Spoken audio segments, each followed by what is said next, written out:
De igual manera, recordarles a este segundo bloque de ponentes, tenemos 15 minutos para su presentación y al final nuevamente daremos el espacio para la segunda ronda de preguntas.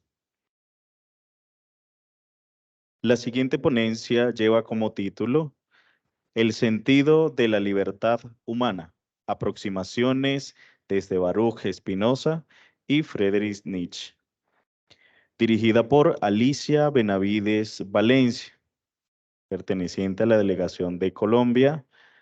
Alicia Benavides es licenciada en Filosofía de la Universidad del Valle, magíster en Estudios Políticos de la Universidad Javeriana, docente de Filosofía, miembro de la Red de Profesores de Ética, Investigación y Reflexión. Adelante, profesora.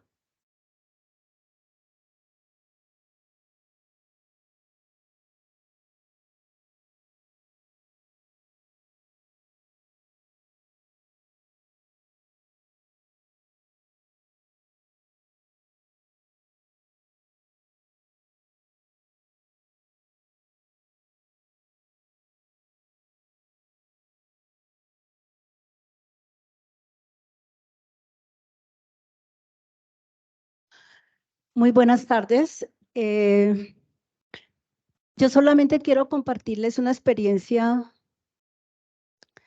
de pronto de escuela de vida y también una experiencia reflexiva. A propósito de la cultura latinoamericana, una de las más nuevas que queda en este planeta y una de las culturas conectadas con la naturaleza y bastante espiritual. Por ser una de las culturas más jóvenes, estamos permeados de lado y lado por muchísimas cosas. Una es el consumismo, el economicismo de los países ricos, la rapiña de nuestros recursos naturales y también estamos permeados por cosas muy bellas como es la filosofía nativa precolombina, tendiente al amor hacia la tierra y hacia la naturaleza y muy apegados a lo que es la vida de una manera cosmológica. Ver el sentido de la vida, no solamente de las personas, de los seres humanos como reyes de la naturaleza, sino ver a la madre tierra y a la naturaleza como nuestra maestra. De ahí que al leer uno a Nietzsche, uno podría pensar que es muy novedoso, pero la verdad no. Nietzsche urte las raíces de su filosofía existencialista en Baruch Spinoza. Y precisamente lo que es la voluntad y la libertad en Nietzsche es, digamos, una inspiración de Baruch Spinoza y también el existencialismo nietzscheano. Uno podría pensar, porque Nietzsche dice muchas cosas y las dice así, simplemente las nomina y dice muchas afirmaciones que las deja a libre albedrío de interpretación. Uno podría pensar que Nietzsche es materialista, que Nietzsche es ateo, que Nietzsche es perverso, que Nietzsche ama la maldad, pero la verdad es que no. El existencialismo de Nietzsche es un existencialismo de rescate de la vida para la vida misma, para el hombre y del espíritu del hombre. Uno que podría pensar que es un ateo, pero no. Nietzsche ve a la naturaleza como Dios, todo el conjunto de leyes universales como Dios. Yo creo que al igual que la ve Spinoza. Spinoza fue declarado hereje, fue perseguido por los judíos, fue perseguido por los cristianos. Su única obra completa que publicó fue el Tratado eh, Ético-Político, desde el modelo geométrico inspirado en la naturaleza. Y precisamente por sus ideas revolucionarias y herégicas para el cristianismo de ese momento, no la pudo publicar sino después de su muerte. Entonces, digamos que Spinoza es en todo sentido inspiración para Nietzsche, eh, Digamos que el sentido de la libertad que expresa Spinoza es precisamente la libertad de ser, no la libertad de hacer o de tener, sino la libertad de ser y de buscar en sí mismo el valor de la existencia, superándose a sí mismo. Me parece que Nietzsche, en todo lo que él expresa, es un espiritualismo profundo. En Así hablaba Zaratustra, en todas sus obras se ve, es el espiritualismo, pero no un espiritualismo cristiano, y no porque el cristianismo sea malo en sí mismo, porque tiene gran valor, pero en el Nietzsche, al igual que Spinoza, y digamos todos aquellos filósofos que se han apartado de las ideas cristianas, nunca vieron en el cristianismo la verdadera esencia de lo que vino a predicar, que fue el amor. El amor fue, digamos que Jesús es el gran maestro del amor, y el primero que vio esa gran ausencia de amor fue precisamente Martín Lutero, cuando tradujeron la Biblia al alemán y vieron que por ningún lado el cristianismo, la religión cristiana o católica había puesto en práctica ese amor que había venido a traer el Maestro Jesús. Igual Spinoza se revela contra esa tendencia, digamos, cínica y economicista del catolicismo antiguo y del cristianismo hasta hoy, y propone un nuevo estilo de vida y una nueva forma de ver el mundo y de ver la existencia. Entonces, yo tomo las dos ideas de libertad en Nietzsche, primero en Spinoza. Para Spinoza, la libertad la libertad está precisamente en la forma como se interpreta la naturaleza, en la forma como se ve el mundo y en la forma como se ve el hombre.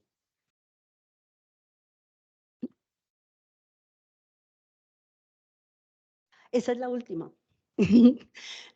¿No hay una después de esa? De la primera, que es el resumen. La libertad para Spinoza es inspirada en la naturaleza como Dios, pero no como el Dios que nosotros podamos ver como una persona que está lista a castigar, sino como todo el conjunto de leyes que hay en la naturaleza. Y asimismo, como existe esa naturaleza, por fuera de nosotros, nosotros estamos también incluidos dentro de esa naturaleza. Es como ver una relación de feedback afuera y acá adentro, nosotros regidos por la naturaleza, pero nosotros siendo parte de la naturaleza. De allí entonces, que la libertad es como una condición de la existencia que originalmente corresponde a Dios. Y Spinoza proponía a Dios como ese ser libre absolutamente, y por nosotros ser, digamos, una afectación o como una especie de extensión de Dios, Dios visto como ese estado de perfección que se puede leer desde las leyes y desde todo lo que existe universalmente, propone entonces que aquel hombre libre es aquel que conoce, pero no es el conocimiento solamente intelectual. Para Spinoza, el conocimiento intelectual es parte del amor a Dios, pero no es todo el conocimiento. Entonces uno puede intuir que lo que expresa Spinoza a través de la libertad es el sentido del conocimiento también aplicado hacia el conocimiento de sí. Y lo dice muy claramente. Entonces, tanto Spinoza como Nietzsche posteriormente va a tomar como esa esencia del pensamiento de libertad de Spinoza y lo va a traducir a la existencia, ya no en un, digamos, en un sentido abstracto, sino aplicado a la existencia humana, al día a día, a mi cuerpo, a mi pensamiento, a mi sentimiento y a mi acción. Entonces Nietzsche traslada esa manera de ver la libertad esencialmente como en el conocimiento de la naturaleza. Para Spinoza es la traslada al conocimiento de sí mismo. Por eso Nietzsche se revela contra el cristianismo sin ser ateo, porque él nunca niega a Dios. Se revela contra la cultura que le ha mentido a la humanidad desde los inicios de Platón. Bueno, Nietzsche tal vez acusa a Platón de haber creado a Dios y de haber creado otro mundo fuera de este mundo, donde pone la verdad, pero pues finalmente uno a veces ve que Nietzsche igual es muy platónico, pero pues la discusión ahorita no es esa, sino cómo enfocar la libertad. Para Nietzsche la libertad es simplemente aquel hombre que se ha convertido en superhombre. ¿Y por qué se ha convertido en superhombre?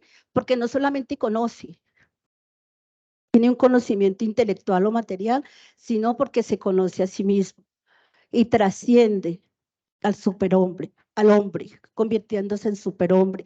Trasciende los estados de tristeza, trasciende el dolor, trasciende también, podría ser la maldad. Se supera a sí mismo y se constituye en superhombre.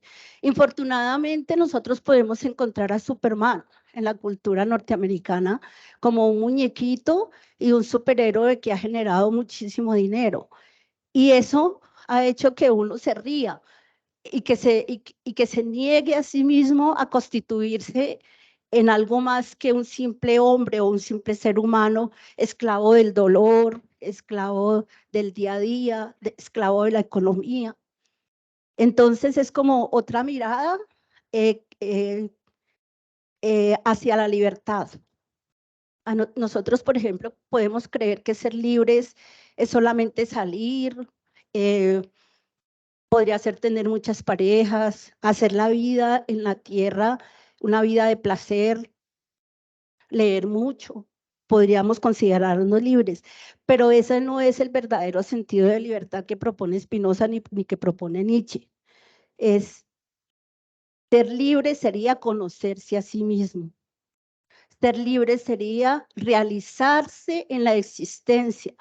No podríamos pensar que porque vamos a valorar el cuerpo que el cristianismo había despreciado y que había enseñado a despreciar, no es solamente para tener un cuerpo de placer, sino también para dominar el dolor, dominar la angustia, dominar el nihilismo, que es ese estado histórico que estamos viviendo hoy, como un estado de decadencia, cuando nos damos cuenta que nada de lo que hemos hecho, de lo que nos han enseñado, de todo lo que ha traído la cultura, ni siquiera la religión nos puede a nosotros servir o ser de alguna utilidad cuando estamos en un momento de angustia, de tristeza o de dolor. Nietzsche tampoco creía en la ciencia, no creía en la democracia, no creía en los valores cristianos y no creía en los valores de la cultura. No creía en el saber intelectual ni creía tampoco en la ciencia, porque de alguna manera él sabía que todo eso algún día nos iba a desencantar y íbamos a caer en un estado de decadencia como estamos hoy en día. Y una de las cosas que más rechaza Nietzsche es que ni la libertad está en los sistemas políticos, ni está en la ciencia, sino que está dentro de nosotros cuando somos capaces de superarnos a sí mismos. Y en conclusión, podría decirse que Nietzsche resulta ser muy estoico, porque esas son, digamos, premisas del estoicismo.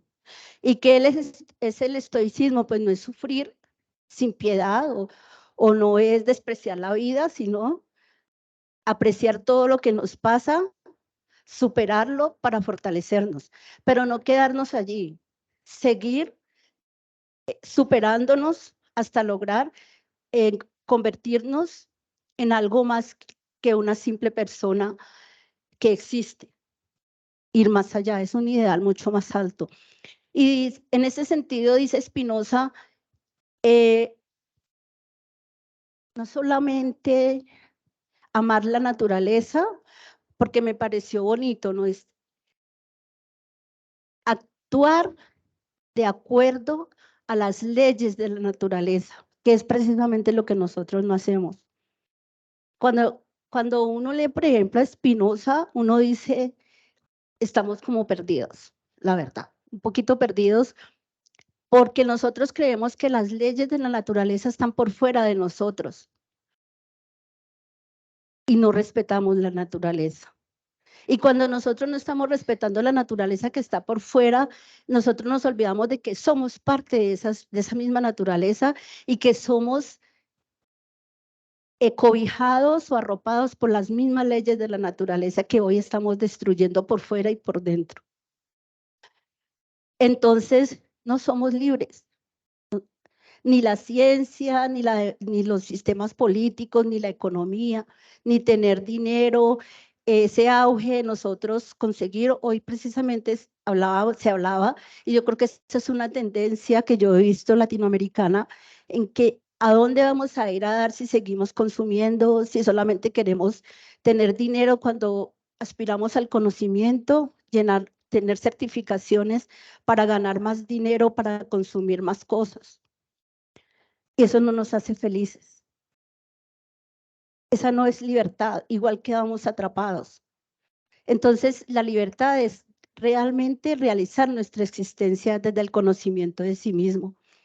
Y algo tan lindo que es, digamos, maravilloso ver en un filósofo como Spinoza del siglo XVI, que dice que nosotros debemos amar el conocimiento intelectual también, pero amar ese conocimiento intelectual como parte de ese conocimiento natural, como parte de todo lo que existe en el universo, para que ese conocimiento sirva a nosotros mismos y a los demás.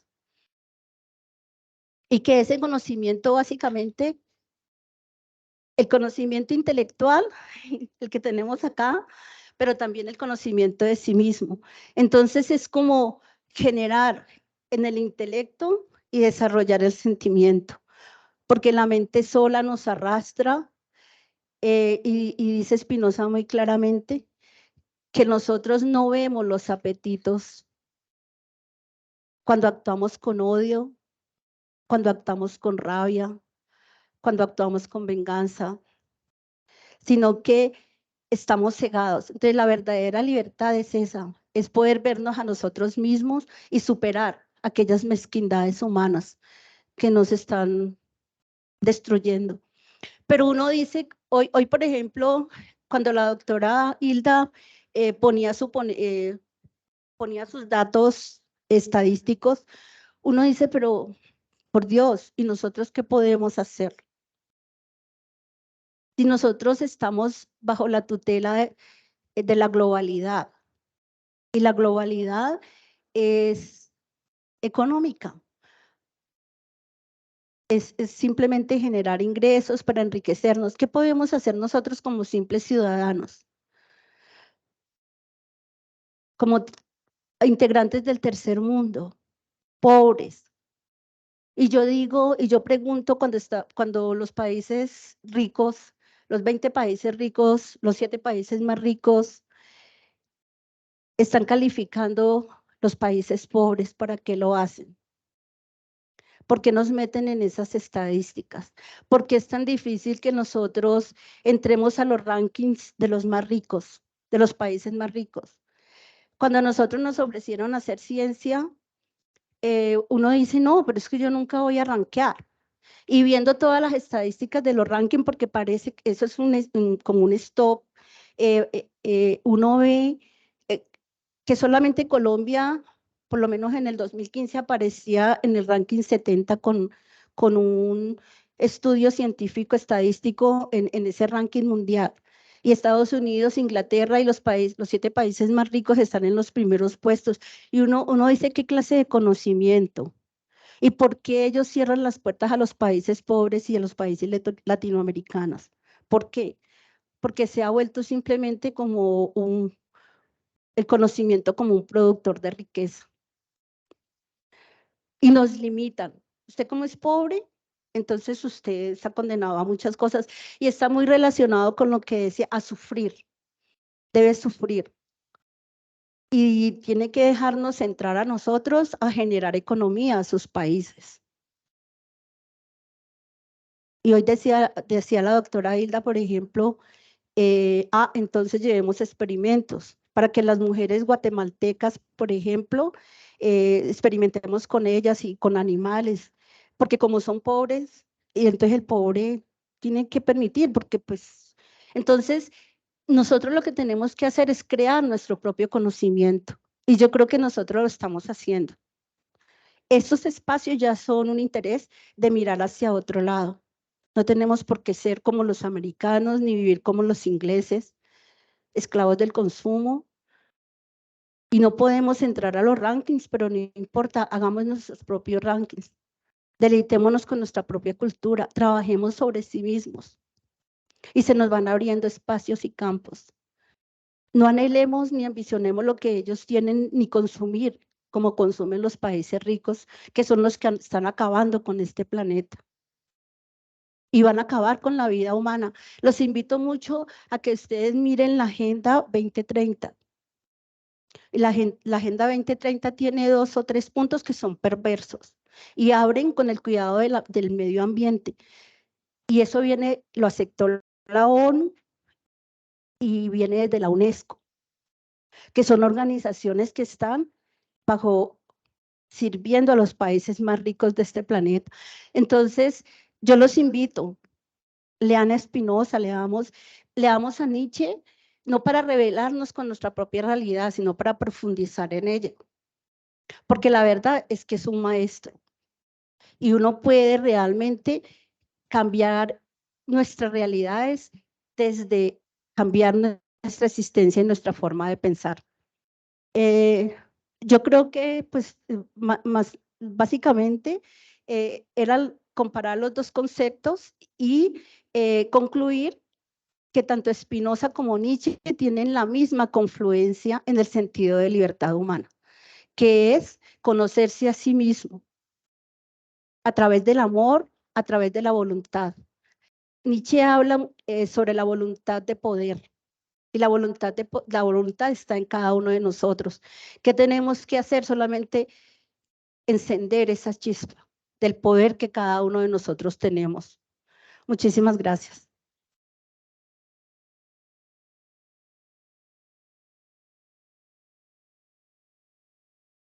Muchísimas gracias, mi profe Alicia Valencia. Excelente disertación de hoy, pues dos caras de alguna manera que confluyen, ¿cierto? En un pensamiento que para muchos es importante tomarlo para la actualidad. Vamos a continuar entonces con la siguiente ponencia.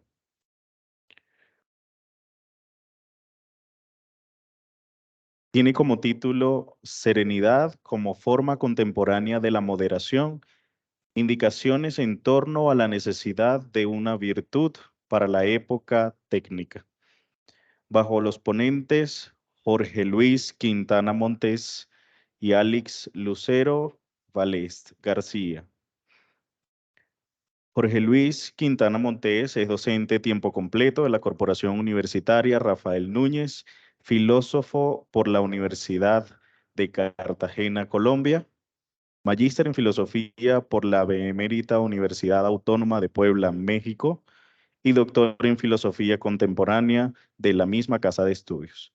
Director de la revista de filósofos Odos, miembro asistente de la Sociedad Iberoamericana de Estudios Heideggerianos, miembro colaborador del Círculo Latinoamericano de Fenomenología y miembro de la Asociación Latinoamericana de Filosofía Antigua. Áreas de actuación: fenomenología, hermenéutica, filosofía de la educación, filosofía antigua y teoría crítica. Alex Lucero Valés García es magíster en educación de la Corporación Universitaria Rafael Núñez.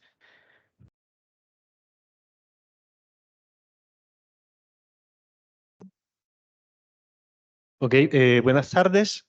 Voy a comentar brevemente un poco esta idea que vengo a sostener acá de la necesidad de pensar una virtud específica para la época contemporánea y básicamente el ejercicio que traigo a continuación es un breve bosquejo de mi tesis doctoral en la que realicé una apropiación de algunos autores como Marx, Marcuse y en específico de lo que voy a hablar de Martin Heidegger y de Aristóteles, y sigo un poco esta tendencia o invitación gadameriana de pensar la comprensión como un ejercicio de aplicación. Entonces, leer los autores no solo desde una perspectiva exegética, sino pensar también las posibilidades contemporáneas y el alcance, ¿no? Para poner en cuestión la forma específica en que habitamos contemporáneamente el mundo. En este orden de ideas voy a comentar brevemente, pues la presentación está dividida en 4 acápites. En primer lugar, hago una brevísima indicación del concepto de moderación en Aristóteles. Luego de ello, hablo un poco del concepto de serenidad en Heidegger, que se construye entre los años 30 y los años 50. Y luego de ello, hablamos de la doble posibilidad de entender la serenidad en términos de moderación, siguiendo a Aristóteles, estableciendo este puente entre Heidegger y Aristóteles, desde una perspectiva técnica, ecológica, siguiendo los aportes de Klaus Helt, y mi apuesta interpretativa, que es pensarla también de una perspectiva económica. Entonces, el punto de partida debe ser necesariamente, y como comentaba la conferencista anterior, la situación contemporánea, ¿no? Pensar la contemporaneidad y la forma de habitar desde una encrucijada epocal. Por un lado tenemos la destrucción del ecosistema a manos del capitalismo contemporáneo, el desarrollo industrial, sin esto implicar una satanización en cuanto tal de la técnica. Y por otro lado, corre parejo la necesidad, o más bien, bueno, la necesidad para el capitalismo de encontrar otros espacios de valorización del valor más allá de la industria, y por eso se escapa siempre hacia sus formas financieras, amparados también en un aparataje tecnológico. Entonces tenemos esta encrucijada epocal. Por un lado, la destrucción ecológica en el marco del desarrollo de la técnica contemporánea, y también la aplicación de esta misma técnica para la potencialización de un capitalismo financiarizado. Entonces, en el marco de estos 2 elementos, bueno, aparece la figura de Aristóteles, un poco lo que comenta Aristóteles en Ética Nicomaqueas, que hay una distinción del alma en distintas partes: alma racional, alma irracional, y en el alma irracional, en su modalidad desiderativa, se desarrollan las virtudes. Y las virtudes están vinculadas, como se señala en la diapositiva, justamente con el placer y con el dolor. El ser humano, dice Aristóteles, tiene una tendencia a inclinarse de forma excesiva por el placer, porque confunde lo bueno con lo placentero y lo malo con lo doloroso. En este orden de ideas, indica Aristóteles, necesitamos una virtud que ponga una especie de freno o un límite a esta tendencia a desbocarnos por el placer, y específicamente por el placer corporal. Esta virtud en concreto va a ser la sofrosine, o moderación, concentrada no en los placeres intelectuales, no en todos los placeres del cuerpo, sino específicamente en los placeres vinculados con el tacto, es decir, con la sexualidad en términos concretos y con la alimentación. Entonces aparecerá, repito, la moderación como una virtud en tanto que término medio, que establece un límite tanto al exceso como al defecto de la acción humana en relación con la búsqueda del placer. Por otro lado, tenemos entonces, dejando de lado un momento a Aristóteles, los postulados de Heidegger. Como indicaba, entre los años 30 y los años 50, Heidegger desarrolla un viraje en sus postulados filosóficos, y hay un momento de esos trabajos filosóficos donde intenta escribir diálogos al mismo estilo de Platón. Y uno de estos diálogos se concentra en el concepto de serenidad. ¿Qué es la serenidad para Heidegger? Bueno, en este diálogo él parte de una distinción entre distintas formas de pensar. Él dice: hay un pensar científico, calculador, matemático, que intenta dominar la naturaleza, y por otro lado está una forma originaria del pensamiento, que es el pensamiento meditativo, propiamente filosófico, en el sentido no de la tradición, sino en el sentido en que lo está pensando Heidegger. Y este pensamiento meditativo, como se indica ahí, está en relación con lo que él va a denominar la contrada o la región del ser. ¿Qué es lo interesante de este postulado de Heidegger? Que en el marco del diálogo va a indicar que la serenidad, si bien es esencia del pensamiento meditativo, está caracterizada por un momento estructural, el decir sí o no, el movernos entre un sí y un no en las posibilidades de decirle sí a este pensamiento meditativo o decirle no al pensamiento meditativo, y al mismo tiempo decirle sí o decirle no a esta forma calculadora del pensamiento. Entonces voy a tomarme el atrevimiento de leer rápidamente esta cita del diálogo. Indica Heidegger, pero ¿y si ya estamos apropiados a la contrada? ¿De qué nos sirve eso si no lo estamos de verdad? De modo que lo estamos y no lo estamos. Otra vez este inquieto ir y venir entre sí y no. Estamos, por así decirlo, suspendidos entre ambos. Y la estancia en este intervalo es el esperar. Esta es la esencia de la serenidad en la cual el estar por parte de la contrada a la contra transcorta al hombre. Presentimos la esencia del pensar como serenidad. Repito, Heidegger entonces está pensando la esencia del pensar meditativo en términos de serenidad y destaca este momento estructural del sí y el no. Podemos pasar, por favor. Ya en los años 50, Heidegger va a dar una locución conmemorativa en la memoria de Konrad in Kreuzar, y en el marco de esta locución conmemorativa piensa nuevamente el concepto de serenidad. Se nos va a indicar, bueno, este pensamiento calculador del que nos habló en los años 30 concibe la totalidad de lo existente como Bestand, es decir, como stock. Todo lo existente, la naturaleza, los objetos. Él no llega a ese punto, pero podemos radicalizarlo y decir, el ser humano, todos somos un material desechable e intercambiable e irreemplazable, como lo es el obrero en la fábrica, como bien lo muestra Marx en sus distintos textos. Y en el marco de este análisis va a decir Heidegger, bueno, la serenidad pensada antes como esencia del pensar, ahora podemos tomarla como este momento estructural de decir sí y no, pero en relación con los objetos técnicos. Entonces la serenidad va a ser un poder, una suerte de actitud que nos permite decir sí a la utilización de los instrumentos, pero no a dejarnos someter por el aparato, a no volvernos dependientes del celular, de los computadores y de todo este tipo de instrumentos. Entonces cito esta indicación de Heidegger. Dice, pero también podemos hacer otra cosa, podemos usar los objetos técnicos, servirnos de ellos de forma apropiada, pero manteniéndonos a la vez tan libres de ellos que en todo momento podamos desembarazarnos de ellos. Podemos usar los objetos tal como deben ser captados, pero podemos al mismo tiempo dejar que estos objetos descansen en sí como algo que en lo más íntimo y propio de nosotros mismos no nos concierne.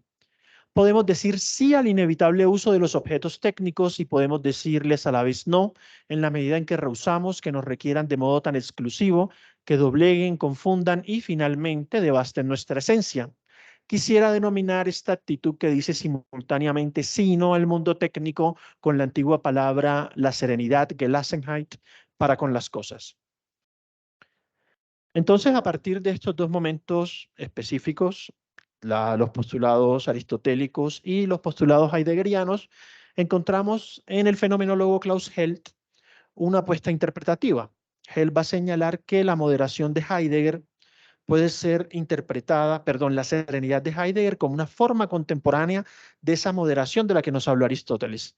Aristóteles en el libro primero de Política señala que las virtudes deben ser contextualizadas, que no siempre deben ser entendidas del mismo modo, y apelando a esta indicación del mismo Aristóteles, bueno, es posible forzar el concepto de moderación y es un poco lo que nos propone Klaus Heldt. Y él dice, bueno, en respecto de nuestra relación con el mundo natural, nosotros encontramos un exceso y un defecto. Un exceso de confianza en el aparato técnico y tecnológico, que él lo denomina progresismo, y una especie de desconfianza radical, el conservadurismo. Entonces le decimos sí a todo lo que hace el aparato o no a todo lo que hace el aparato, siempre moviéndonos entre estos dos extremos. Lo que propone Klaus Heldt, es decir, bueno, retomemos este concepto de moderación de Aristóteles, hay un exceso y un defecto epocal, pongámoslo en diálogo con la serenidad de Heidegger, que justamente es decirle sí y no al aparato técnico en su relación con la naturaleza, pero dependiendo de las circunstancias. Y Klaus Heldt coloca un ejemplo bastante interesante. Él señala en su texto, bueno, hay un lago y en este lago que existe en el mundo es el único que tiene un pez que existe en la totalidad de la Tierra. Debemos intervenirlo para sacar provecho económico a través de la utilización del aparato tecnológico, o no debemos intervenirlo. Entonces él dice, bueno, aquí tenemos la estructuración, ¿no? Dependiendo de las circunstancias específicas, vamos a intervenir o no en la naturaleza. Esa es un poco la apuesta de Klaus Heldt desde esta perspectiva heideggeriana. Y lo que yo propuse un poco es que justamente también podemos leer este concepto de serenidad en relación con la moderación aristotélica, en relación con la lógica del capitalismo contemporáneo. Entonces, un poco lo que señalo, retomando a Aristóteles, que Aristóteles destaca una virtud en la ética nicomaquea y en la ética eudemia, que son propias de nuestra relación con el dinero. Él dice la liberalidad. La liberalidad es la virtud que nos dice hasta qué punto nosotros debemos adquirir el dinero, ¿sí? Y esta adquisición del dinero, Aristóteles lo va a denominar en Política Libro Primero crematística, nos señala puede haber un deseo ilimitado de la adquisición de dinero. Y este deseo ilimitado de la adquisición de dinero va a ser justamente lo que denomina Aristóteles una especie de crematística técnica o no natural. Aristóteles identifica este fenómeno y nosotros podemos leer el capitalismo contemporáneo justamente como una forma epocal en la cual se manifiesta esta tendencia de la crematística no natural por adquirir dinero de una forma radicalizada.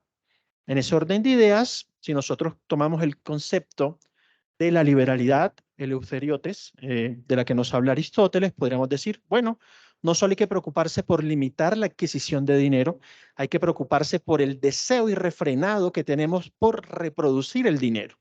Y ahí, cuando nosotros limitamos ese deseo irrefrenado, podríamos pensarlo en términos de la serenidad heideggeriana en relación con el concepto de moderación, que es lo que se señala en el inciso número C. Nosotros podemos pensar la sofrosine, que es la moderación, en tanto que Gelassenheit, que es la serenidad, y leerla en términos de una hetzis planetaria.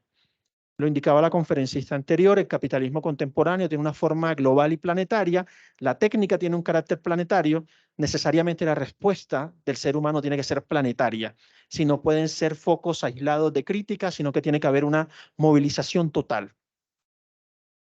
Una movilización total en términos de virtud.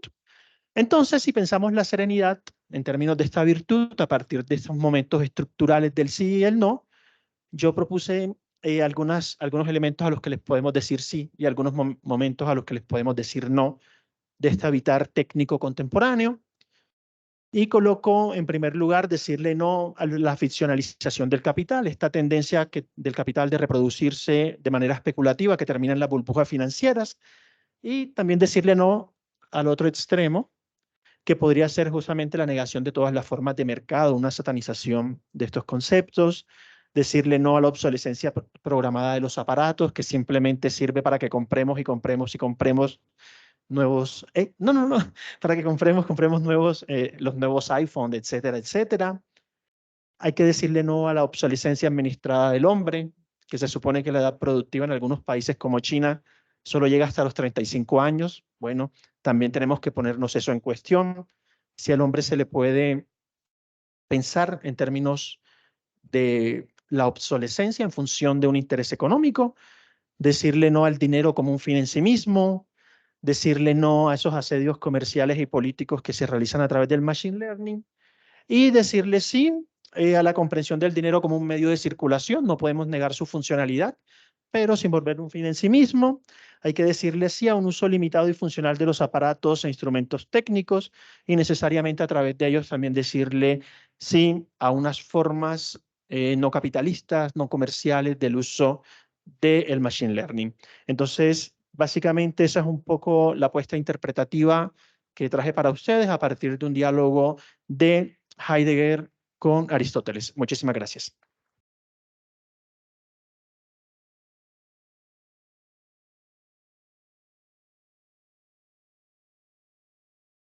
Excelente disertación, ¿cierto? Pienso en lo que decía la profesora Hilde esta mañana, de que al final los jóvenes, los nuevos doctores, son los que vamos a tener la batuta de aquí en adelante, ¿cierto? Digamos que tu figura y esa parte de juventud y todos los que estamos acá, pues vamos a formar parte de esas nuevas generaciones que vamos a seguir avanzando en estos procesos de investigación, en este compartir de ideas y principalmente de la socialización del conocimiento, que es lo fundamental. Para dar cierre entonces con el ciclo de ponencias del día de hoy, por último tenemos la ponencia que tiene como nombre Trayectoria y Proyectiva con TIC para el siglo XXI, dirigida por Luis Alberto Gómez Jaime de Colombia, perteneciente al Colegio Francisco de Paula Santander, Instituto de Educación Distrital. Sin embargo, el profe muy probablemente no alcanzó a llegar a la ponencia del día de hoy y pues tenemos que nombrarlo, claro está. A partir de aquí, entonces, vamos a iniciar el ciclo de preguntas número 2, ¿sí? Donde la participación de ustedes va a ser indispensable, con preguntas que sean precisas, concisas, para cada uno de los ponentes que tuvimos en esta segunda participación. ¿Alguien tiene alguna pregunta en particular? Vale, ya me acerco a ti.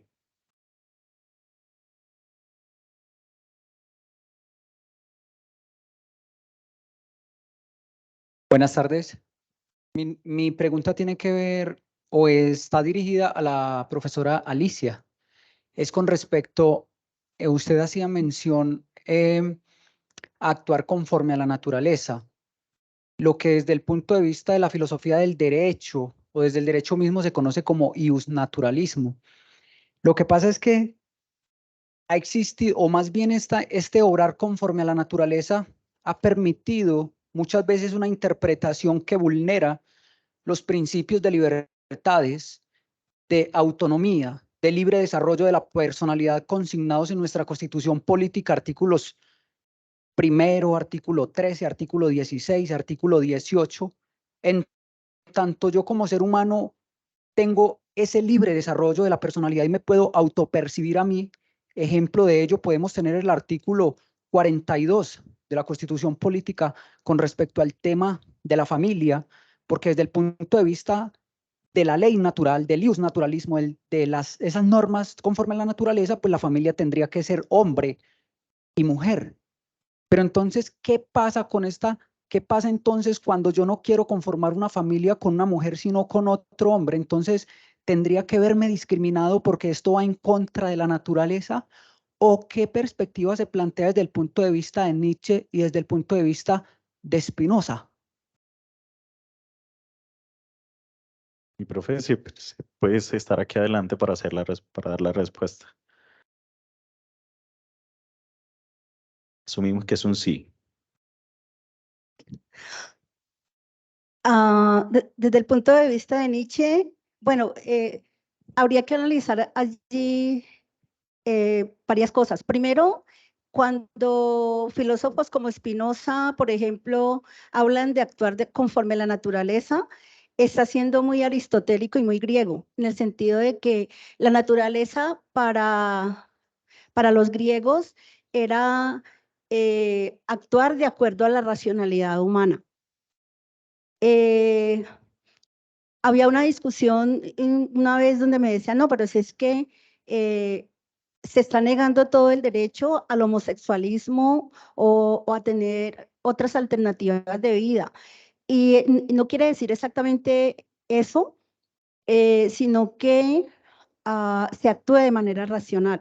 Estar gobernado por las leyes de la naturaleza es no ser exactamente como la naturaleza, sino actuar de acuerdo a la racionalidad y aplicar la libertad de acuerdo a esa racionalidad. Ahí somos, digamos, muy griegos y también seríamos como muy precolombinos en el sentido de que la naturaleza, las leyes de la naturaleza están mostrando una lógica y que esa lógica pues se debería seguir, si no hay un riesgo grande, digamos, de que la humanidad sea extinguida cuando se violan esas reglas. Lo otro, la libertad, por ejemplo, de alternativa sexual, es una convención que se ha creado en los últimos años, pero no podemos decir que sea digamos, la naturaleza ideal. Y digamos, hay varias discusiones allí. Si nosotros miramos la Agenda 2030, donde se está promocionando una idea de género, en esa idea de género no se está promocionando o no se está, digamos, defendiendo a la mujer en relación con la fuerza del hombre, ni con la fuerza que tiene, ni con las condiciones, las características que tiene la mujer frente al hombre. Ahí se está promocionando, es la homosexualidad. Y hay 120 formas de ser, de rechazar, digamos, el género de cada ser humano. Entonces, en este momento se está discutiendo incluso desde Europa, países como España que están siendo presionados por la Convención del Género, que se está cambiando. Se está analizando a fondo el hecho de que hay unos grupos globales que son los grupos económicos más ricos del mundo, y también son herederos de los títulos nobiliarios, la nobleza antigua de Europa, donde se están, hay la sospecha, no sé, hay varias, yo he visto varias conferencias acerca de eso, donde se está analizando la Agenda 2030, y hay mucha gente que está asegurando que hay detrás de esa expansión del género y de obligar a la gente a que acepte la alternativa de género, no es precisamente como una facultad de libertad, sino como digamos, un plan que hay detrás de esa idea de extinguir la mayor parte de la humanidad para poder dominar. Porque se cree que ese mismo grupo fue el que planeó la pandemia en el 2014. Se reunieron por allá en Europa en un palacio que tienen oculto, con el ánimo de comenzar a soltar virus y cosas para poder extinguir gran parte de la humanidad, porque ellos temen ser dominados por la democracia y ser dominados por el gran número de habitantes que hay hoy en la Tierra. Entonces, precisamente esa propaganda de la aceptación de la alternativa de género tiene como finalidad subyacente acabar con una gran parte de la humanidad, porque todos sabemos que todas las 120 especies de género no se reproducen. Entonces, acabar con la familia o disminuir al mínimo la familia para poder acabar, extinguir la humanidad. Cuando hayan poquitos habitantes, se cree que podrían ser dominados y esclavizados nuevamente, como ocurrió en la Edad Media y como ocurrió antiguamente, en la antigüedad. Entonces, hay que tener mucho cuidado y pensar si realmente son libertades o si son armas que se están esgrimiendo contra la misma humanidad para disminuir. Y son normas que están siendo también convencionales en nombre de la libertad. Entonces, allí es cuando tendremos que venir a mirar profundamente un Spinoza, un Nietzsche y todos estos filósofos como Aristóteles, que también nos ha dejado como esa idea de la racionalidad, como qué es la racionalidad y qué es actuar de acuerdo a la naturaleza y cuáles son las leyes de la naturaleza que nos pueden extinguir, que se pueden esgrimir contra nosotros mismos. Sí. Señor.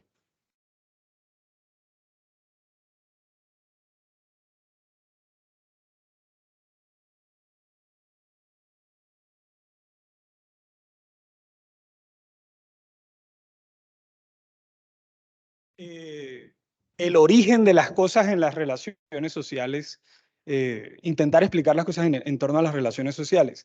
Por ejemplo, la libertad, cómo ser libres a partir del conocimiento en sí mismo y a partir de la voluntad.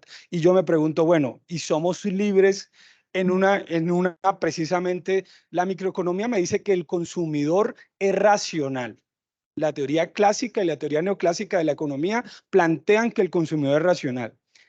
Virginia, una autora estadounidense, acaba de plantear el capitalismo de la vigilancia, que ayer casualmente viajando para acá yo decía, bueno, se viene la época del modo de producción digital, donde cada uno de nosotros a partir del Big Data se convierte en un medio de producción y una materia prima para este gran capitalismo. Entonces, ¿cómo seríamos libres si en realidad mi pregunta es, ¿somos racionales en el consumo para decidir libremente desde el conocimiento de qué necesitamos? Porque El otro punto que se plantea en la segunda ponencia es el sí y el no a ciertas cosas, ¿cierto? Desde la serenidad y desde la moderación, saber en qué nivel debo acceder o no al consumo, ¿sí? Del placer o del bienestar, cómo me modero, y lo pasamos a Heidegger,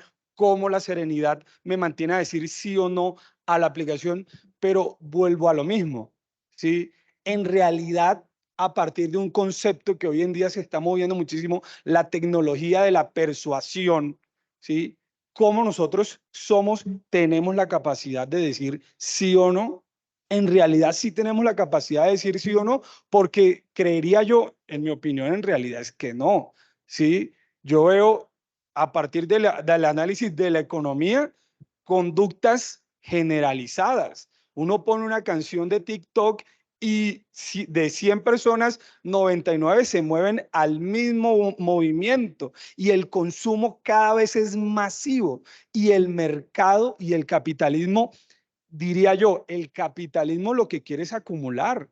El capitalismo no está actuando irracionalmente. El capitalismo está actuando precisamente racionalmente bajo la lógica de la acumulación, ¿sí? Y en ese sentido lo que busca es constantemente acumular. Hoy en día es evidente las desigualdades. El 1% de la población tiene la riqueza del 99% restante, y veía yo documentales que me dejan, ahora vemos la inteligencia artificial, hay un documental que dice, hay posibilidad de que desaparezca el dinero en físico más inteligencia artificial. ¿Cómo terminará siendo el dinero? ¿Quién manejará el computador de los de los numeritos en la pantalla con los cuales nos van a pagar a nosotros? La dictadura que se está generando en China y las relaciones que ellos tienen con África y la buena imagen que ellos tienen en este momento en África, cómo China invade países a partir de la inversión económica, a diferencia de Estados Unidos, que invade países de otras formas menos democráticas, ¿sí? Entonces, digamos, necesariamente yo paso del planteamiento filosófico al planteamiento concreto y material de la economía que puedo observar, porque yo enseño en un colegio, además de la universidad, en un colegio, negocios, ¿sí? Y entonces yo parto a los muchachos de décimo, cómo les enseño negocios a ellos desde lo personal para que vayan resolviendo su vida y puedan en un momento dado tener una serenidad o una moderación, o puedan tener y puedan ser libres desde la voluntad y el conocimiento de sí mismos, ¿sí? Ahí está como un planteamiento que quería hacer.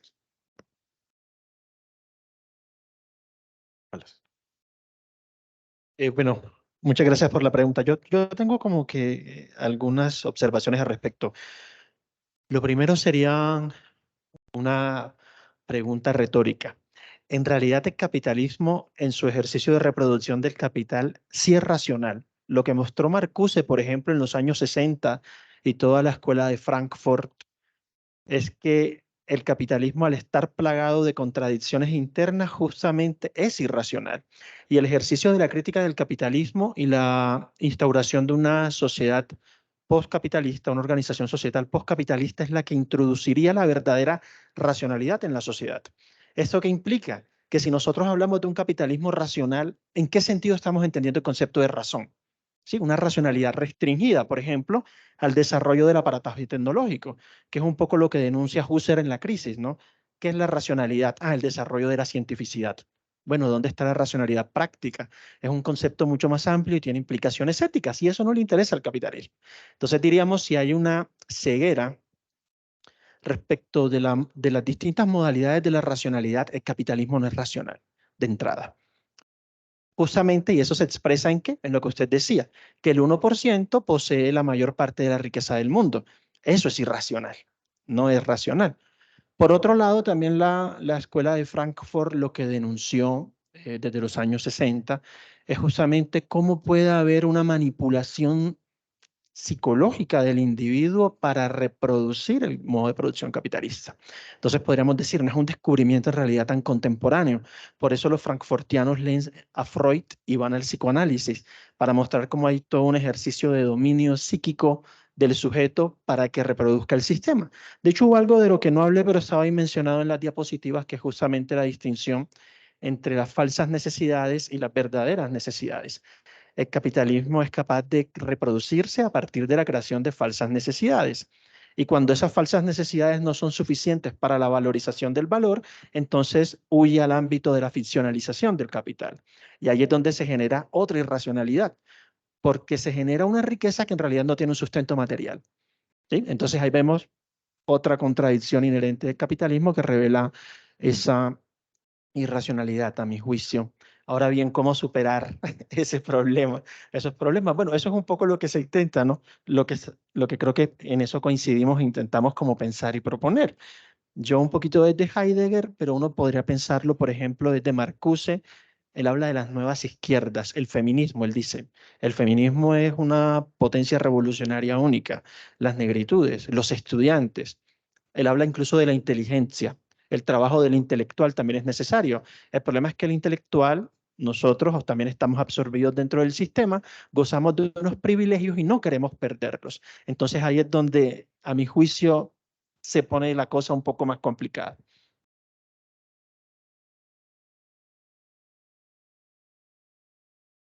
Pues como para esclarecer un poco la idea del racionalismo en el capitalismo, yo diría que siguiendo la lógica racional, el capitalismo es racional y es racional porque el capitalismo se basa en el principio de acumulación. Esa sería su racionalidad. Obviamente que es una racionalidad económica. Entonces, no podemos dejarnos arrastrar por esa verdad, ¿no? Y yo pienso que si ustedes analizan la época antigua, ninguna época ha sido perfecta. Pues las sociedades más evolucionadas que tenían, por ejemplo, la democracia y que tenían libertades, todos no eran libres, que es como la griega.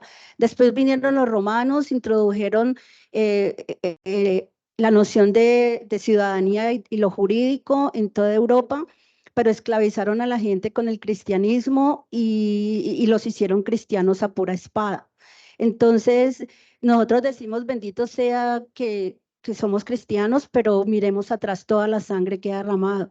Entonces, nunca hemos tenido una sociedad perfecta ni una cultura perfecta. Lo que nosotros luchamos es por ciertos espacios de perfección. En este plano físico no los vamos a encontrar, solo encontramos aproximaciones. Lo único que yo puedo decir es que nosotros sí debemos ser racionales en el consumismo y debemos, frente a todos estos ataques de la modernidad que nosotros creemos que son los peores, que no son los peores, porque tenemos también buenas cosas, es ser muy prudentes y no entregarnos a ellos y luchar siempre con dignidad por defender las verdades existenciales humanas y las verdades humanas, nuestra racionalidad, nuestra inteligencia, nuestra dignidad de libertad. Es como quiera que fuese atacada, porque las libertades siempre han sido atacadas. Ahora estamos siendo atacados con una falsa noción de libertad y es una ilusión. Entonces, nosotros estamos llamados a profundizar en todos esos aspectos y no dejarnos absorber por estos modos de ilusión.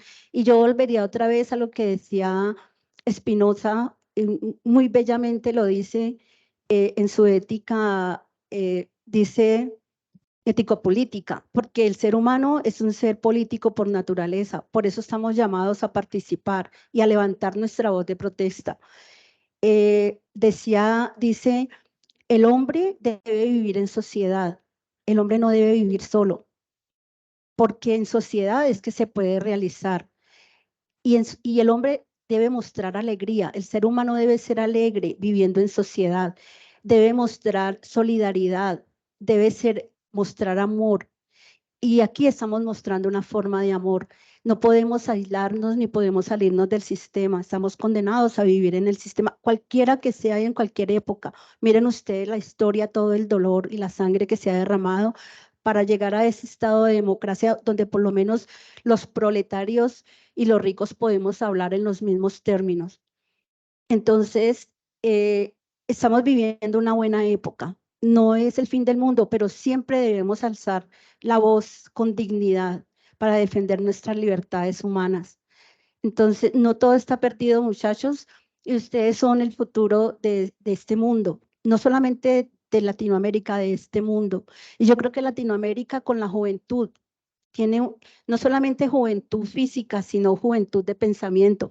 Decía un conferencista español que los llamados a rechazar la Agenda 2030 con la naturalización de la homosexualidad son los latinoamericanos, porque son una cultura joven y que tenemos una forma de pensar muy distinta. No tenemos que pensar como los europeos ni como los americanos. Entonces pensamos distinto, somos, digamos, una nueva especie que estamos llamados a luchar por nuestra propia dignidad y son los jóvenes los que van a quedar dueños del mundo y dueños de este territorio y deben apropiarse de un pensamiento justo. Ahí aplicamos no solamente la libertad, sino la libertad, la voluntad, los principios de justicia y de dignidad que tienen los seres humanos. Y la dignidad y la libertad, digamos que son principios que se han ganado a base de sangre y de lucha. Yo siempre les digo a los estudiantes, no se olvide que el hecho de usted estar ahí sentado disfrutando de un derecho a la educación, del respeto de todos, de tener el privilegio de tener un alimento caliente y ahora de ser respetado por todos, subyace en el fondo de todo ese derecho y ese bienestar que ustedes tienen hoy en día y que tenemos todos, está perseguido por un mar de sangre donde mucha gente ha dado su vida. Físicamente se ha batido en duelo por ganar esos espacios. Entonces, muchachos, siempre en la lucha, siempre pensando en salvaguardar la dignidad de ustedes y la de aquellas generaciones que vienen. Muchas gracias. Gracias, mi profe. Profe Jorge, ¿cierto? Yo tengo una pregunta en particular para ti. Solamente yo creo que se puede responder con un sí o con un no, súper sencilla. De acuerdo a lo que hablamos esta mañana en la primera conferencia con la profesora Hilda, nos abría la mente, ¿sí? En cuanto a la necesidad que hay de una repartición justa y equitativa de los recursos para los procesos como lo que estamos haciendo el día de hoy, ¿cierto? Es decir, para la investigación, para la ciencia, pero que vaya realmente donde tiene que llegar estos procesos de investigación, ¿sí? Que es a la sociedad. Pregunta sencilla, ¿estás de acuerdo con esa aprobación de recursos monetariamente hablando entre esa exposición tuya, sí, no? ¿Estás de acuerdo como para esto? ¿Sí? Vale. Hola de nuevo. Bueno, esto va para Jaime no era Jorge Luis. Jorge, primero que todo, lo que has hablado, corazón, y sí al alma literal, porque es una realidad bastante fuerte el hecho de que pues la sociedad globalizada actualmente por falta de controles y pues falta de ética también ha tenido sus deslices. Y aquí lo que mencionó el compañero Diego, y es el hecho de que, por ejemplo, las supertecnológicas, a través de nuestra información, a través de saberlo todo, prácticamente tienen el control y pues, por la economía. Entonces, se ve más que un valor en el dinero, se ve también un valor en el conocimiento. El que sabe más puede tomar acciones anticipadas. Tengo una pregunta bastante ambigua porque es más bien al futuro, y es el hecho de, sabiendo que estamos en una sociedad que está dando pasos agigantados, pero sin mucho control, y ya vemos burbujas económicas que se venían avecinando desde 1928, con el crash del 29, y que actualmente se está viendo otra vez con el tema de las criptomonedas, con algunos insumos que pues no son tangibles, pero dentro de nuestra locura económica nos hace pensar de que tenemos valores infinitos en el dinero. ¿Qué alternativas podemos utilizar para que primero esas personas que ya tienen, y que hay que ser sinceros, no todos los ricos son malos, hay personas que han trabajado, han laburado, se han hecho su camino. Hay otras personas que pues a través de estos modelos difíciles han hecho también su riqueza. ¿Qué alternativa podemos hacer de que se siga viendo esa meritocracia, pero sin una economía tan riesgosa? Porque cada vez estamos llegando a burbujas más altas, cada vez queremos logros más altos y lo estamos logrando a través de la imaginación colectiva. ¿Qué alternativas nos propones? Estos jóvenes de hoy en día, mejor dicho. Una pregunta para salvar el mundo. Bueno, lo primero es que yo el concepto de valor lo pienso en un sentido muy cercano a Marx en El Capital. Entonces yo diría que el valor básicamente se genera en la producción industrial más que en esas burbujas financieras. De hecho, es un intento por valorizar el valor, pero justamente como se indica un poco en la charla, eso es un ámbito ficticio, porque se supone que mi empresa hoy en día va a generar, bueno, dentro de 10 años va a generar $1.000.000, entonces yo vendo acciones que sean equivalentes a esas ganancias que voy a tener, anticipando el valor futuro que se supone que voy a crear, pero en realidad ese valor no está. Entonces todo eso es un montón de especulación y ficcionalización que en realidad no existe, ¿cierto? Entonces yo por ese lado diría que no sé hasta qué punto en realidad se cree valor en un sentido muy estricto en ese campo de las burbujas financieras. Es algo que habría que preguntarse, o si más bien tenemos que replantear el concepto marciano de valor. Yo me quedaría con el concepto de Marx, justamente porque permite revelar esas contradicciones de una manera mucho más evidente en el capitalismo. Eso por un lado. En segundo lugar, yo creo que la meritocracia, así como la clase media, son ficciones. Marx decía que tiende a desaparecer la clase media.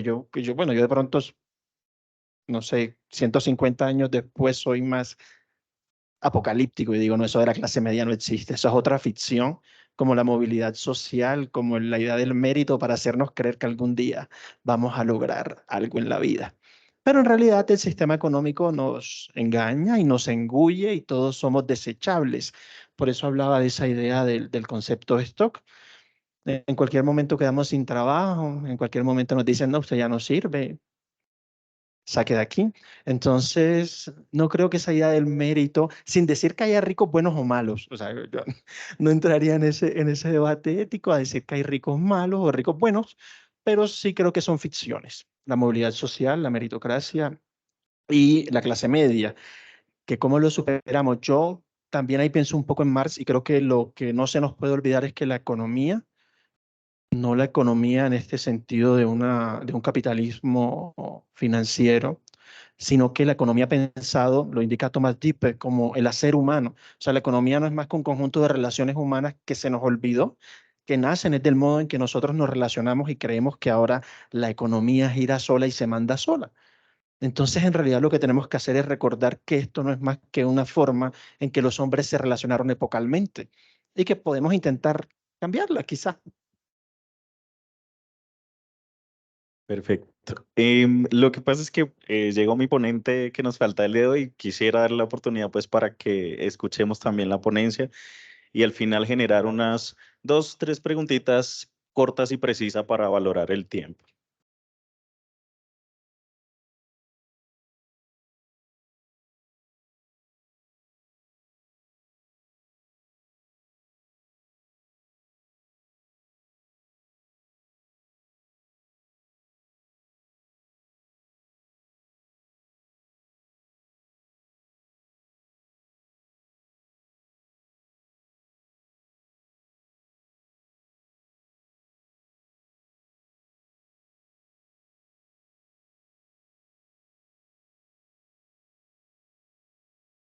Por último, tenemos la ponencia que lleva el siguiente nombre: Trayectoria y proyectiva con TIC en el siglo XXI, dirigida por Luis Alberto Gómez Jaime de la Delegación de Colombia. Pertenece al Colegio Francisco de Paula Santander, Instituto de Educación Distrital.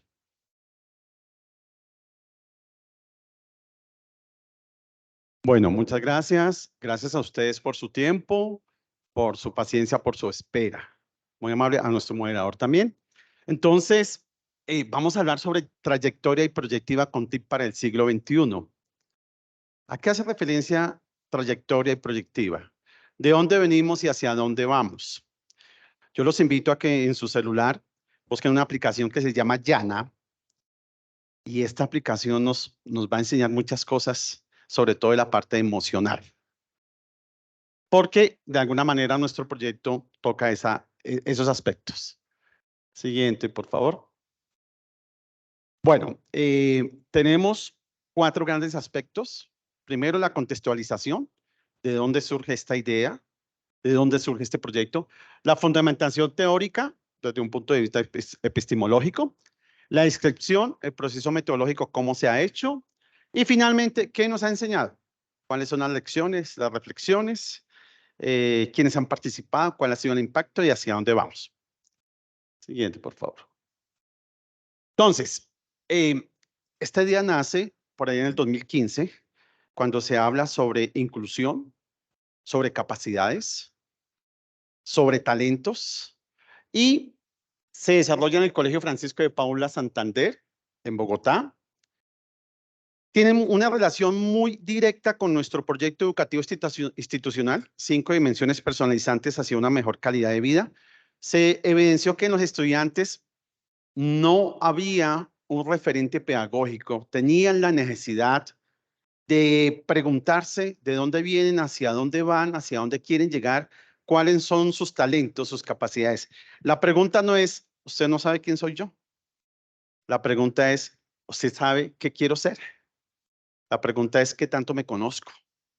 ¿Sí? Y ahí vamos. Si yo les pregunto a ustedes, ¿cuántos datos sabe usted de usted? Dígame en un número, cualquiera. ¿Cuántos datos usted sabe? Talla, peso, color, gustos. Ahora, ¿cuántos datos sabe Google de usted? La investigación dice que el ser humano aproximadamente sabe entre un 60 y 80 datos personales, no más.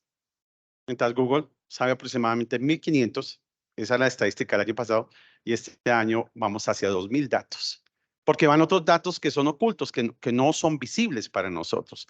Entonces, desde ahí surge la idea de diseñar un referente pedagógico para orientar a los estudiantes de grado 6º a 11 con el propósito de identificar su trayectoria desde el momento en que nació o antes. Por ejemplo, ¿qué pasan con esos 9 meses que nosotros estamos en un proceso de formación?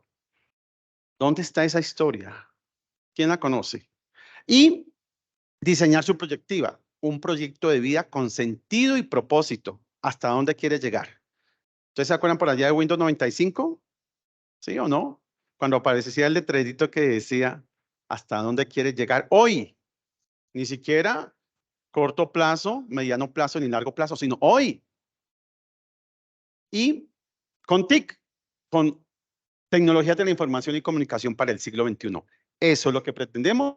Se desarrolla en el área de tecnología informática y básicamente es apuntarle a 3 capacidades desde la Organización Mundial de la Salud, que son capacidades emocionales, capacidades cognitivas y, por supuesto, capacidades ciudadanas. Y acá hablamos de ciudadanía digital, de ser ciudadano digital. Por ejemplo, el libro de Nicolás Negroponte, francés, nos habla del ser digital.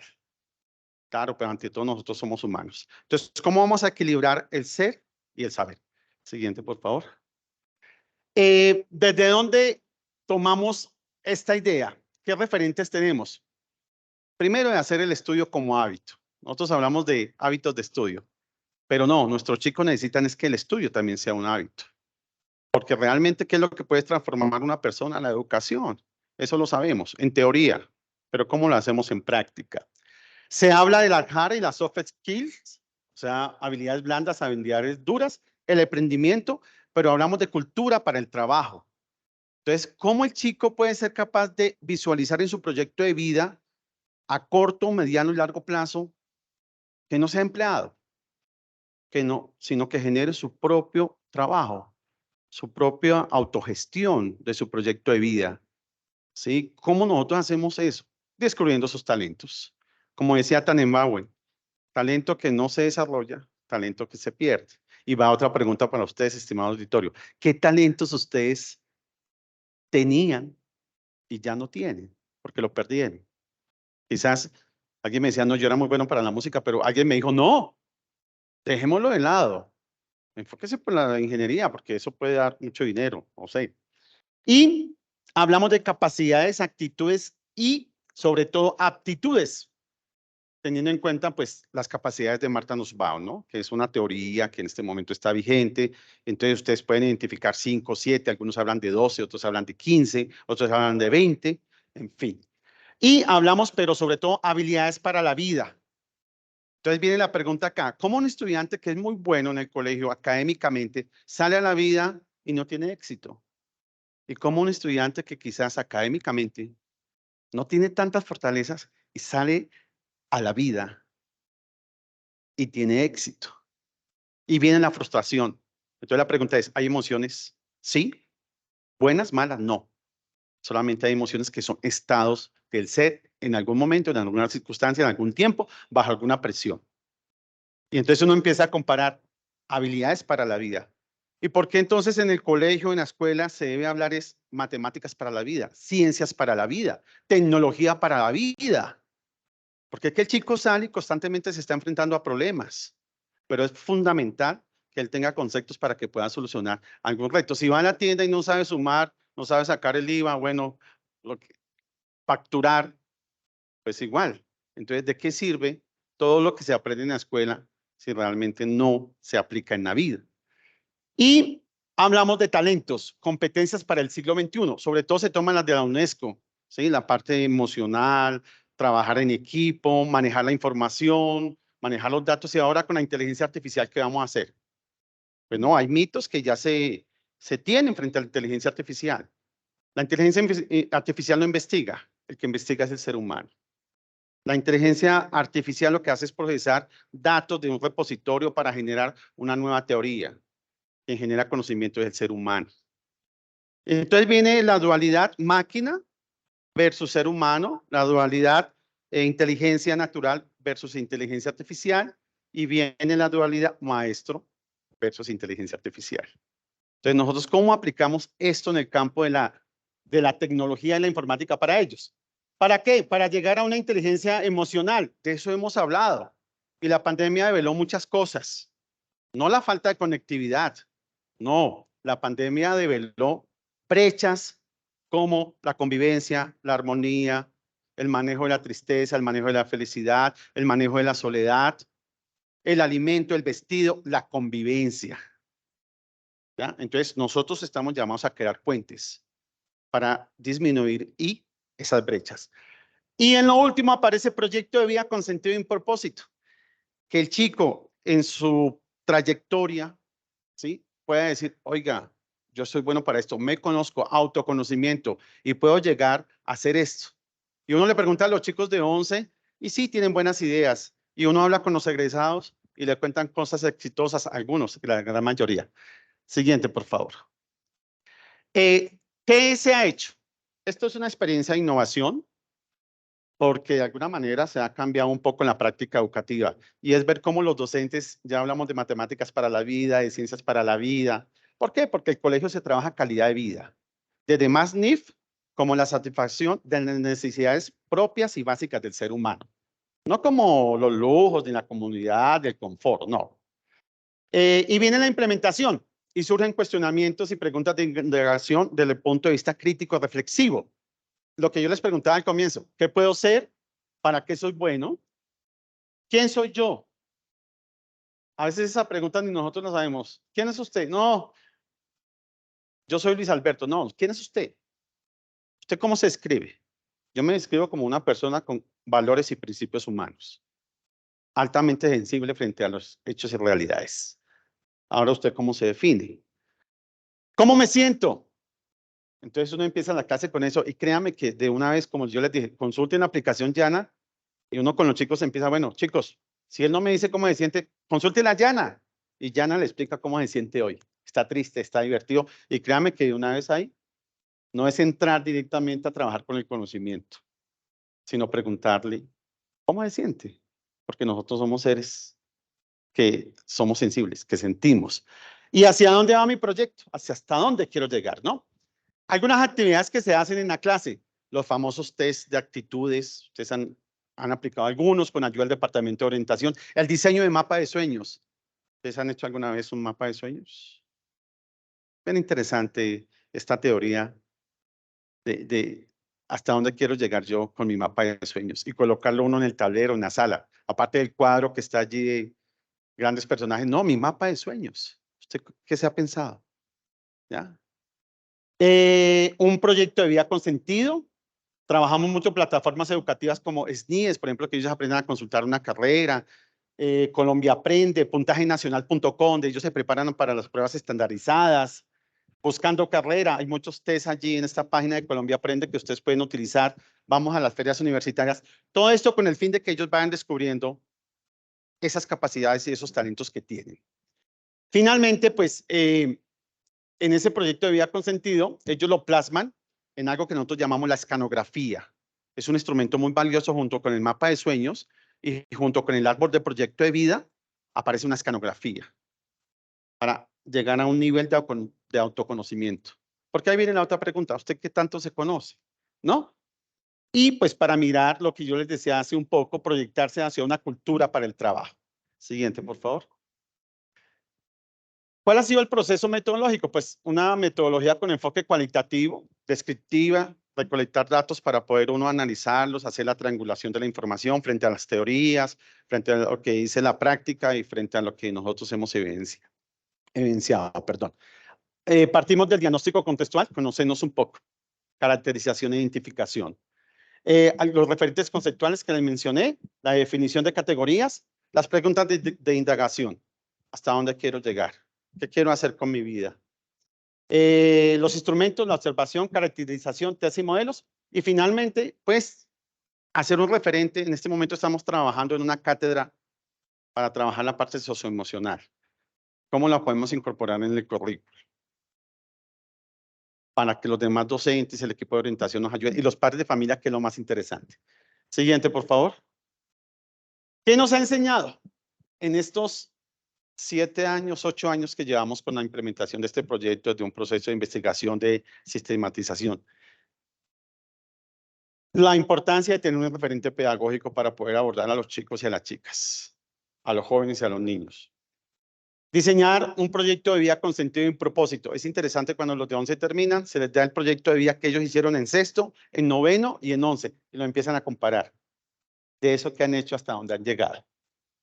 Generar ideas de emprendimiento, para que eso es bueno, actitudes, talentos, hablar con los papás. Apoyo de las TIC, importante. Todas las aplicaciones que ustedes pueden encontrar en las herramientas de la web 3.0, pues las utilizamos en el celular, porque ellos tienen celular, como la que les recomendé hace un momento. Un factor importante o una categoría es la implementación de una educación de la pedagogía de la diversidad. No hablamos de inclusión, me gusta más la palabra diverso, seres diversos. Un concierto de seres distintos. Entonces, cada uno con sus talentos, con sus capacidades, con sus intereses. Preparación para los estudiantes en las pruebas estandarizadas, modelo basado en evidencias. Cómo ellos pueden, a través de las pruebas PISA, a través de puntaje nacional, a través de las pruebas del IFEC que ya están liberadas, ir mejorando sus acciones para que ingresen a la universidad, de alguna manera, también para que se proyecten como profesionales.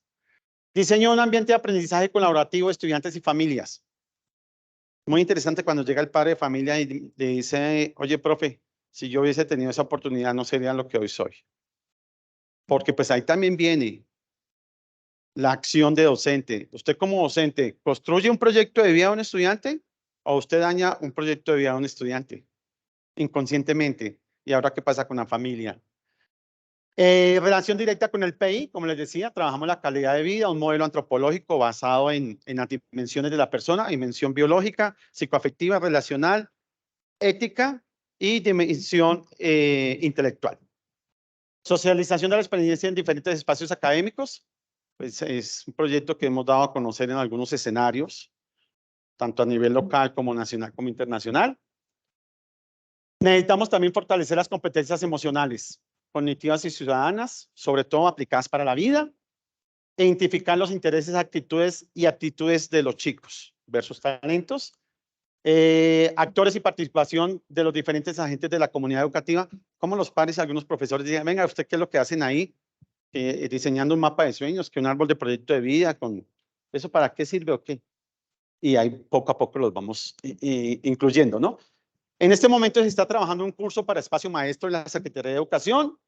Estamos en un proyecto que se llama Incitar y también en un proyecto de proceso de sistematización de la SED, acá hay una colega que también está en ese proceso, y un semillero distrital de la parte socioemocional, pero teniendo esas dos grandes categorías, trayectoria y proyectiva.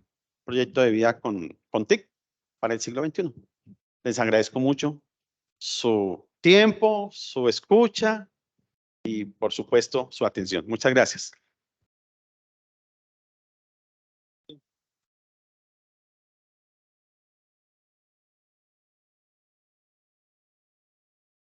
Excelente disertación nuevamente, profe Luis Alberto. No se preocupe, para eso estamos. Agradecerles entonces por este espacio tan importante que hemos tenido el día de hoy, espacio de conocimiento, de academia, de compartir saberes, ¿sí? Es importante tenerlo en cuenta. Agradecer de igual manera a los que han organizado este evento, este congreso, que no termina hoy. Tenemos todavía 2 días más por delante y son bienvenidos para que sigan participando en las diferentes ponencias que se van a presentar en los días siguientes. Agradecer de igual manera a los que hicieron posible el día de hoy, los organizadores en general, los organizadores del Congreso, hasta los que estuvieron en la mesa de recepción, que son una pieza fundamental para que todo funcione correctamente. Recordarles pues las redes sociales para que las sigan, como todo en la actualidad tiene que ver con redes sociales, ¿sí? Congreso de Ética en Facebook, Congreso-Ética en Twitter y Congreso-Ética a nivel de Instagram. Quien nos acompañó el día de hoy, Junior Andrés Guevara, maestrante, bueno, magíster ya en Educación, Mención, Enseñanza de la Biología y doctorando en Educación, siguiendo los pasos de mis profes como la profe Hilda y muy atendiendo a esas necesidades nuevas de procesos de investigación que debemos de seguir continuando para el crecimiento obviamente personal y para el crecimiento de la comunidad académica. De esta manera, pues cerramos el día de hoy el ciclo de ponencias. Les agradecemos entonces por su participación y que tengan un excelente día.